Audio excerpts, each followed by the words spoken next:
അതെ, grilled chicken നമ്മൾ ഒരുപാട് സ്ഥലത്ത് നിന്ന് കഴിച്ചിട്ടുണ്ട്. പക്ഷെ ഇത് വേറെ ലെവൽ തന്നെയാണ്. മന്തി ഞാൻ കഴിക്കാറില്ല, പക്ഷെ ഈ മന്തി കഴിച്ചപ്പോ എനിക്ക് ഇനി കഴിക്കണമെന്ന് തോന്നിയ ഒരു മന്തിയാണ് ഇത്. കബാബിൽ തന്നെ ഒരുപാട് വെറൈറ്റീസ് വരുന്നുണ്ട്. ചിക്കൻ, മട്ടൺ, രശ്മി, ഹരിയാലി, പെഷാവരി, എനിക്ക് തന്നെ അറിയത്തില്ല, ഇഷ്ടം പോലെ വെറൈറ്റീസ് ഉണ്ട് കേട്ടോ. ഒരുപാട് അറബിക് ഫുഡുകൾ നമ്മൾ ട്രൈ ചെയ്തിട്ടുണ്ട്. പക്ഷെ ഞാൻ ഇന്ന് കഴിക്കാൻ പോകുന്നത് ഒരു അറബിക് ഒതന്റിക് സുർബിയാനാണ്. പേര് പോലെ തന്നെ കേട്ടോ, മസ്റ്റ് ട്രൈ ആണ്. ഒരു രക്ഷയില്ല. മാത്രമല്ല ഇത് ചിക്കനിലും അതുപോലെ തന്നെ മട്ടനിലും അവൈലബിൾ ആണ്.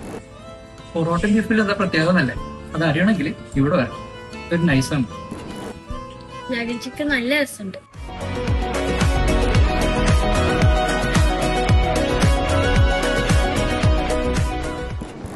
അപ്പൊ നമ്മുടെ ലൊക്കേഷൻ മറക്കണ്ട, അജ്മാലി ഇത്തിസലാത്ത് ടവറിന്റെ നേരെ ഓപ്പോസിറ്റ് ആണ് കേട്ടോ. നല്ല പാകിസ്ഥാൻ ഫുഡ്